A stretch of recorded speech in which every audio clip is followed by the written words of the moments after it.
Hello my friends, I am Amit Vikram and this video is about Indian economical conditions.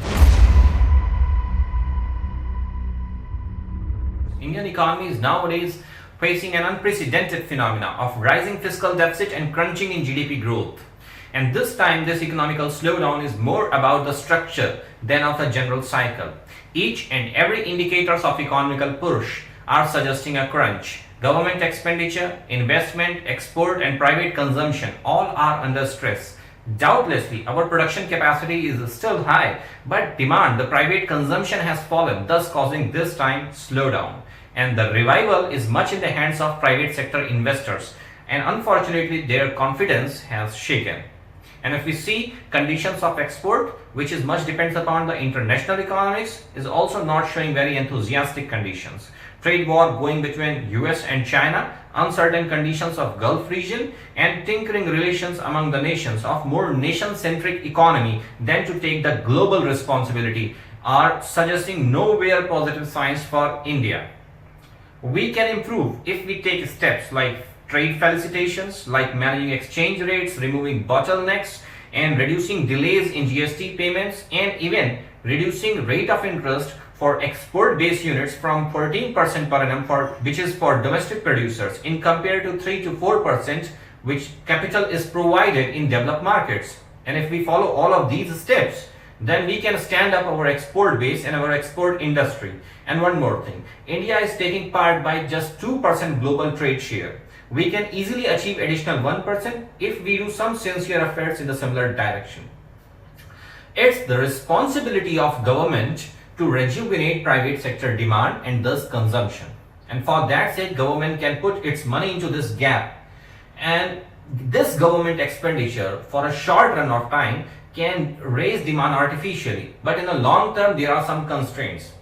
I'm saying it because government nowadays projecting its fiscal deficit around 3 to 3.5% for central government, and if states are added into it, then it goes to 6 to 6.5%. Up to this point, everything is fine.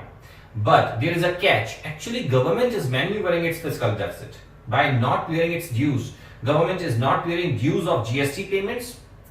Government is not clearing dues of the suppliers and export credit refunds, and even the budget to the already declared schemes in the budgetary session of parliament. So if we make total of all of these, then it is surmounted around 10 lakh crore rupees, which is really big money. And so in reality, we are running towards in 2019-20 year to 8.8 to 8.5% of fiscal deficit, which is a really serious concern for upcoming years. Purchasing power capacity is needed to revitalize, especially in the rural areas. And for that sake, we can take help from the programs like Manrega or subsidy or income guarantee programs, and even providing farmers the market price of their crops properly. And if we follow, we can get some revitalization through these programs. And if one more thing, Manrega has also shifted its form from a demand-based employment scheme to a supply-based employment system. Earlier in this scheme, laborers go and demand for job and they are provided. But in the tenure of last government, we have seen a shift in the form. Nowadays, job is provided to the laborers only when there is any developmental work going on into the village. Just adjoining Manrega with the inflation index is not enough now. We have to take some firm steps and direct steps. The rural economy is deeply hurt by demonetization and GST implementation. Rural income, which was raising by 10 to 15% per annum, from last few years is suspending around 1%. And this rural India is contributing around 70% India's population and 90% workforce for Indian economy. It is advisable to government to fix the exact puncture in the structure. Only addressing through indirect instruments is not enough now. Both demand and supply are important center factors for any economical analysis, but it is the role of the institution to justify their meet over points. And in case of market failures, these institutes play a major role to identify the problems and to address them. Reserve Bank of India's fall to mere controller of monetary policy has created such a loss of confidence that in spite of regular rate cuts, banks are unwilling to lose the strings. There is a fear of worse to come to already faltering banking sector. Take an example of Central Statistical Organization. Its reputation is under review for most of the market researchers. As if an institute has to ask before releasing data, then it means that its veracity is still under scanner. And suppose that if CSO has provided data of higher unemployment rate, then it means that it is pushing the market for wage cuts and employing more. Niti Aayog itself is not different from all other institutes.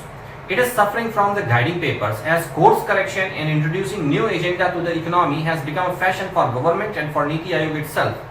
Douglas North, Nobel laureate he once opined, and I am quoting it: "These institutions are the rules of the game in society, or more formally, they are humanly devised constraints that shape human interactions." In conclusive way, I would suggest India should work aggressively on taking over an edge over China-US trade war by creating its capacity to international level and especially towards US.